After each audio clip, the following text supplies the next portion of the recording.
Alright YouTube, so we are back of course to talk about some Final Fantasy VII Remake. So kind of continuing the conversation from our last video, from what I've seen on social media is the discussion of Part 2 and open world. But the main discussion is about whether or not it should be open world or whether or not it's actually feasible.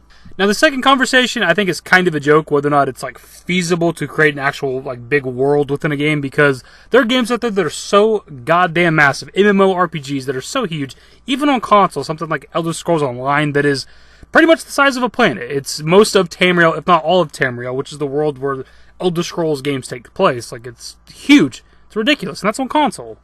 But that comparison doesn't even necessarily matter because we're comparing world to world, right? Gaia to Tamriel, but nobody's expecting us to get all of Gaia within Part 2. So realistically, we're only expecting 1 to 2 continents with Part 2. So we're talking about 1 or 2, big areas, but maybe broken down into multiple big zones. So is that feasible? Yeah, fucking obviously. This is supposed to be PS5. There's a reason they're moving on to the PS5. So yeah, I would hope they could do that. Now, the post I had seen on Reddit was like breaking this shit down mathematically, which is impressive. Kudos to them. Like, looking at the actual distances from location to location, which from Calm to Midgard is apparently like 51 miles, which would take like, 16 or so hours to actually walk IRL or something. And they're using that to like find the scale of the world and figure out, everything else, like how far locations would be from each other and stuff. Thing is, though, none of this matters. It doesn't matter if it's actually, physically, literally 51 miles from Calm to Midgard, because our characters aren't going to walk that distance in a video game. We're not actually going to walk 16 hours or whatever from one location to the next, because it's a video game. So as impressive as like these stats and numbers are, and the legwork it took to do all this, it's again very irrelevant, because if any game that had a planet or world to explore was to the size of like Earth, for example, it would take for fucking ever to explore everything, because it'd take you like a year and some months to walk around the Earth if that was even a possibility. So if that was in a video game, goddamn, that'd be grueling to play. But again, we're not talking about the entire planet of Gaia. More than likely, it's just going to be a couple of continents for Part 2, depending on how far the story goes. So you're looking at a couple of big zones to explore. So think of something along the lines of Witcher 3, which had like 2 really big maps to explore and a couple of smaller ones. And that was a last-gen game, so if the PS5 can't handle that, then why do we even move on to PS5? We could have just stayed on PS4, because they can do that. So the question of feasibility, I think, is completely off the table. Now, the topic of whether or not Part 2 should be open world, my short answer on that is yes, but when I say open world, I don't necessarily mean like a sandbox open world, like a GTA, Elder Scrolls, Fallout, or even Witcher 3, though we just use that as a comparison. I just mean big areas to explore. I don't think that when we leave Calm, we should be able to walk directly to Junon while bypassing all the story. I kind of use open world personally as just kind of a catch-all term for open area to explore. What I mean by that, though, is I don't want to like leave Calm after we start the game. Probably going to be in Calm at the beginning, get the Calm flashback. I don't want our characters to leave Calm and there's like a load screen and we're already at the Mithril Mine or something. Like, I don't want that to happen. I want to be able to walk from Calm to the Mithril Mine. And hopefully that's a decent-sized area to explore. Again, this is a PS5 game. That should be the case. And hopefully that's full of its own like side quests and a chapter or 2 of content and maybe some secrets to find or whatever. Look, as much as I like Final Fantasy VII Remake, at times it was kind of annoying to play. And what I mean by that is the linearity and not just like the corridors that you have to kind of walk down through most of the game. That is a problem at times, but it's kind of whatever, because I enjoy the story of Final Fantasy VII. I don't mind being forced to play it at times. But not having the freedom to explore a little bit. So there's a lot of times, you guys have played Remake, you already know what I'm about to say or talk about. Whenever you try to like walk away from a conversation or whatever, and like it literally forces your character to turn around and you have to continue forward.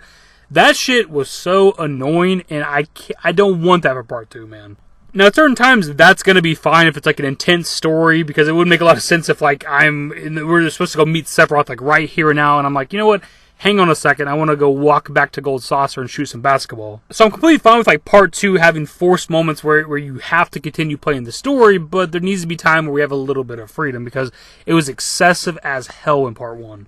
Now, the topic of whether or not Gaia could eventually be like one actual cohesive open world that we could explore, that's a bit harder to say, because it just kind of depends on what they're doing with each continent or just the overworld in general, assuming that there is an overworld. Eventually, maybe we could. I mean, once we have the Highwind, I would hope that we have the freedom to actually fly it around like we did in the original game and land wherever we want to, explore wherever we want to.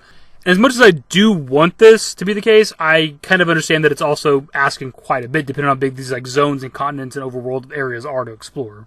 So honestly, I'd be perfectly fine if we have an airship system similar to like Final Fantasy 10 or 12, where you kind of choose a location, there's a load screen, and you're in that area. But goddamn, I'd be lying if I wouldn't want to actually fly the high wind around Gaia for real with the graphics that we have now. And since we're probably getting pieces of the world throughout each game for Remake, depending on how many games there are, by the time we get to the last one where we presumably have the high wind, we already have all the assets of the world, so it's not unheard of that we'd be able to actually fly around the world and kind of land wherever we want to. And these zones that we've been talking about don't have to be like crazy massive. They don't actually have to be to scale of something like Witcher 3, though, again, that's a last-gen game. The PS5 should be able to handle that. But like the walk from Calm to Mithril Mine doesn't have to be an hour or two walk. It could be 10, 15, 20, 30-minute walk or something, depending. If you're headed straight there, but then you have the ability to just kind of explore the area around there, maybe there's side quests and things to do. So to kind of wrap up the video, my answer on whether or not Part 2 should be open world, based on my description of open world zones and things like that, the answer is yes. I think it has to be. I don't think it should be. I think it has to be, based on how they handled Part 1. Part 1's a good game, but we can't go through another corridor-laden remake game, man. We gotta have some exploration. And hopefully, if this is the case, these are decent-sized areas, because going from Midgard to Calm to Chocobo Farm to Mithril Mine is half of one of the continents on this planet, so that needs to be a decent-sized area. And as somebody who believes that we could go potentially as far as Nibelheim when it comes to Remake Part 2, that's really only like 4 zones, because you have from Midgard to Mithril Mine, that'd be its own zone. The Four Condors, like Junon area, this would be like the second zone. Boat over to Costa del Sol to Mount Corel, that'd be one like smaller zone. Then you go into the town of Corel or whatever, and you travel from there to Gold Saucer. And then like Gold Saucer all the way to Nibelheim could be its own other zone as well. So that'd only be like 4 zones. That's completely doable when it comes to the next game. But of course, those are my thoughts on this topic. I want to pass off to you guys in the comment section. So when it comes to Remake Part 2, how do you think they're going to handle it? Zones, open world, what do you think it's going to be? Other than dudes, that's the video. Hopefully you enjoyed it. If you did, give it a thumbs up. Subscribe to the channel if you guys only want to see more Final Fantasy 7 Remake content. Turn on notifications. Follow me on Twitter, dashingdavidYT, and my Discord. Links to my social networks are in the description and in the outro. Later, guys. Used to care what people thought, but now I care more, and nobody out here's got it figured out. So therefore, I've lost all hope of a happy ending, depending on whether or not it's worth it. So insecure, no one's perfect. We spend it with no shame. We blow that like Coltrane. We in here like Logain, or leave it like Cobain.